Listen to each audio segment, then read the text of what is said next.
बार अजामिल नाम का एक ब्राह्मण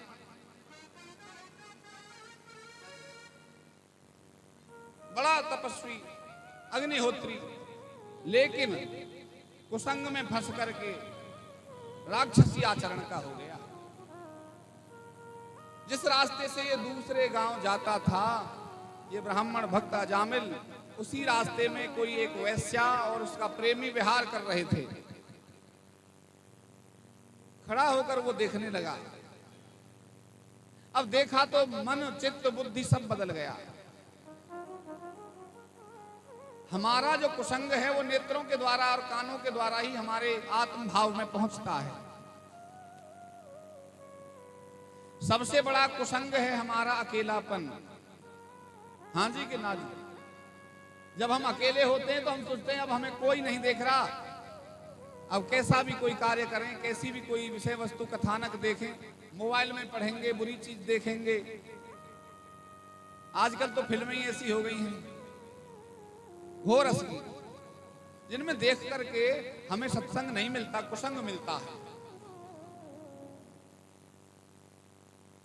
पहले शादियों में भी मंगलाचरण होते थे, अब डीजे बजता है। शादी पूजा पाठ का एक स्थान मानी गई है, शादी में पूजा पाठ होगा और उससे कुछ नहीं। पूजा पाठ बाद में, पहले वो डीजे पर अश्लीलता होती है। नृत्य के, संगीत के भी अपने अपने स्तर हैं। हाँ, सब खुशी से नाचते थे शादियों में, लेकिन भजन कीर्तन पर मात्र शक्तियां ये 5 दिन के जो गीत होते हैं, इसमें क्या गाती हैं? देवताओं के भजन कीर्तन ही करती हैं, मैं जो सोचता हूं। लेकिन डीजे पर क्या बजता है? क्या कीर्तन आरती बजती है? वहां पर मद से युक्त मदिरा पान करने के बाद जो बाराती राक्षस रूप हो जाते हैं, वो हुड़दंग करते हैं, शैतानी करते हैं और फिर आपस में सर भी फूटते हैं।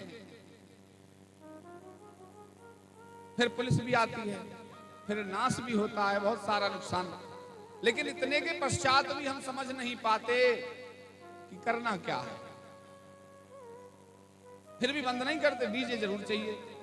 डीजे चाहिए तो उसमें कुछ मंगल आरतियां गाई जाएं, भक्तिमयी गीतों का प्रसारण किया जाए। उससे नृत्य तो भक्ति में भी हो जाता है, और भक्ति में तो ऐसा नृत्य होता है कि रोके नहीं रुकते भक्त तो।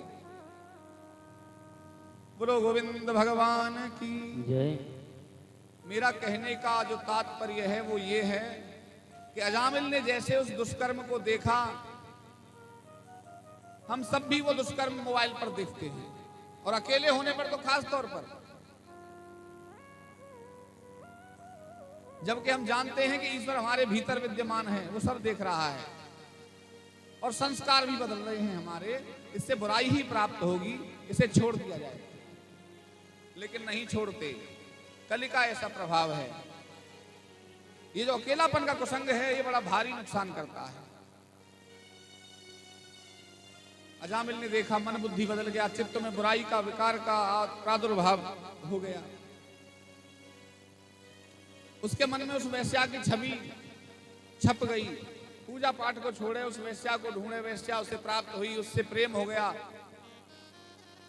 और उसी वैश्या से विवाह हो गया। विवाह भी कर लिया। विवाह करके घर को ले आया।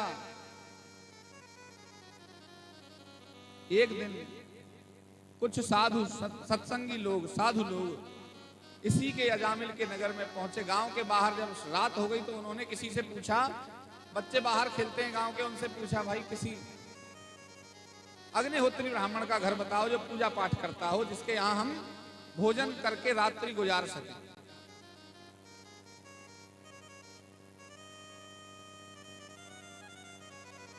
बालक कैसे होते हैं आप जानते हो, रास्ता उल्टा ही बता देते हैं।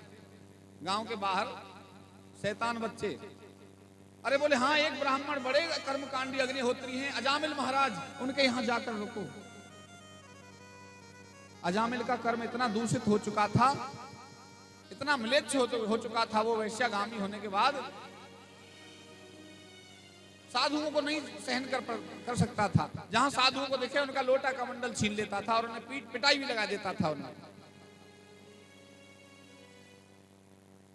ऐसी पिटाई लगाकर भगा देता था और उसी को वो महापंडित बना करके गांव के बच्चों ने इन संतों को उसके घर भेज दिया।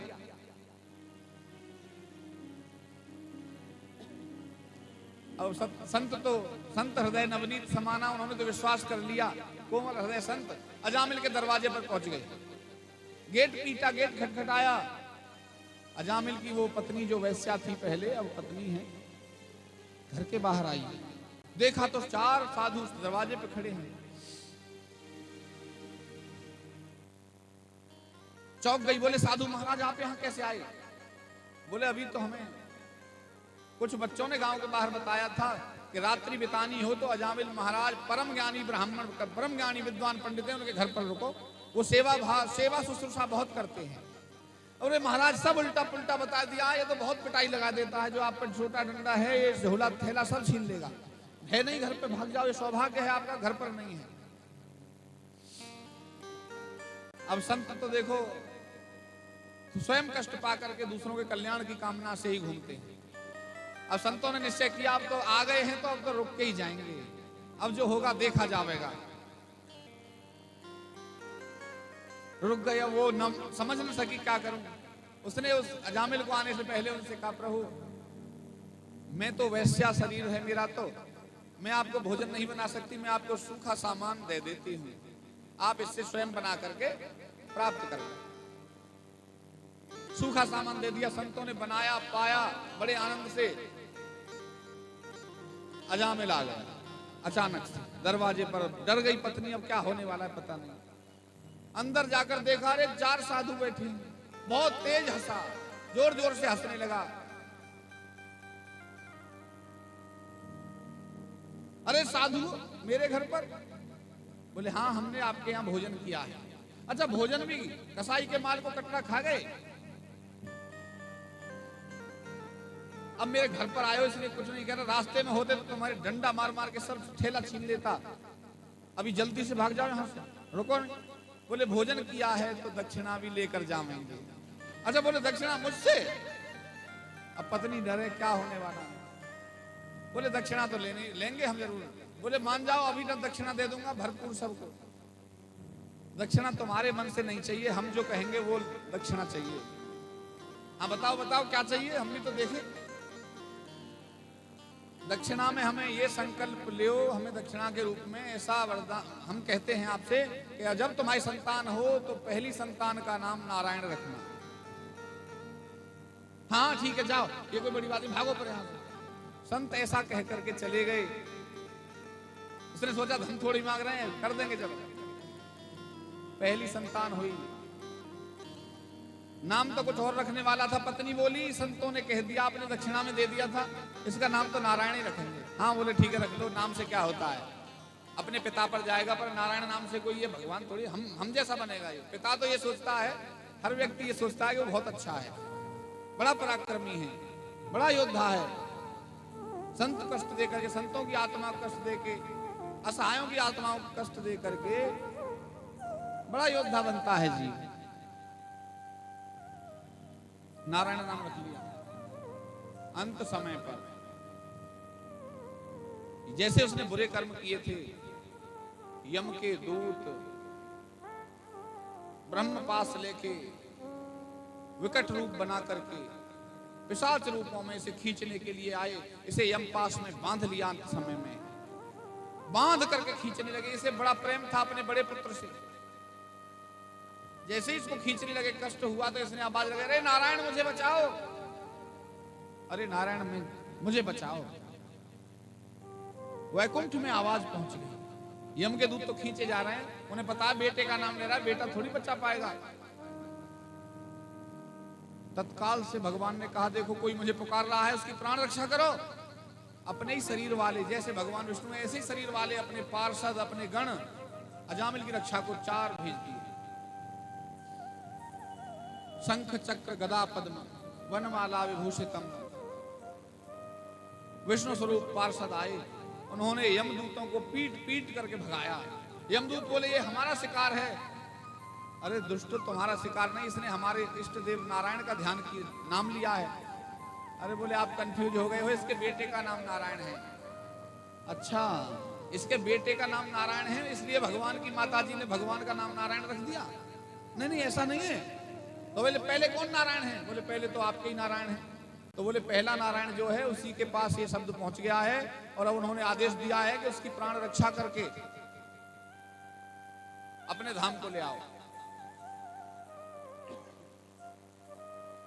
दूतों को पीट पीट के भगा दिया। यमदूत यमलोक पहुंच गए।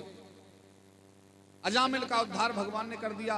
अजामिल को खींचा अपने जैसा स्वरूप होकर के विमान भगवान ने भेज दिया। अजामिल नारायण का नाम लेकर के भगवत धाम को भगवान का स्वरूप धारण करके पहुंच गया। बोलो गोविंद भगवान की। यम के दूत यमपुर पहुंचे। यमलोक में पहुंच करके कहा, यमराज ने खाली हाथ कैसे आ गए?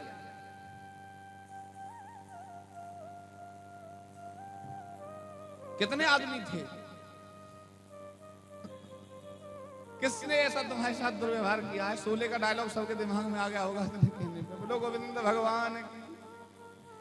बोले आदमी जितने भी थे 4 थे। आए कैसे? बोले वो नारायण का नाम जप कर रहा था और विष्णु रूप होकर के विष्णु का नाम। और बोले ये नाम यहां मत लो। बोले क्यों? बोले नारायण का तुम यहां नाम लोगे, जितने भी पापी हैं सब तर करके स्वर्ग पहुंच जाएंगे, मेरा व्यापार ठप हो जाएगा। मैं समझ गया क्या हुआ होगा। जहां भी कोई धोखे से भी विष्णु का नाम या नारायण भगवान का नाम ले ले, वहां से चुपचाप बिना पिटे भाग लेना। बहसबाजी ज्यादा नहीं करनी है। उनका नाम तो इस धराधाम में पापी से पापी अधम को भी मुक्ति प्रदान करने वाला है।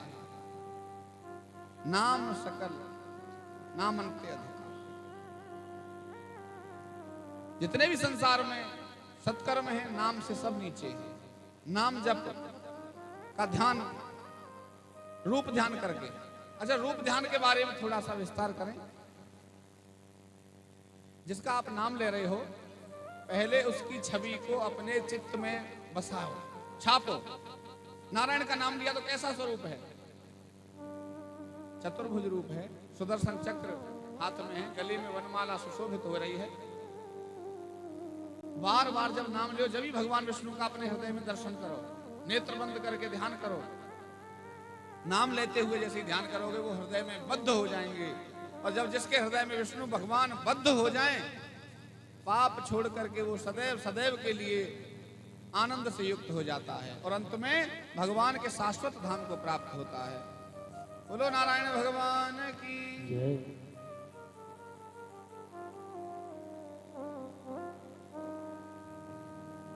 जगत के रंग। आगे की कथा हल्के से कीर्तन भजन के बाद आप भी बोर हो जाते हो ना, कथा सुन के थोड़ा सा संगीतमय भी हो जाए तो आनंद आ जाए। थोड़ा सा ही करेंगे जो आप विभोर होने लगे।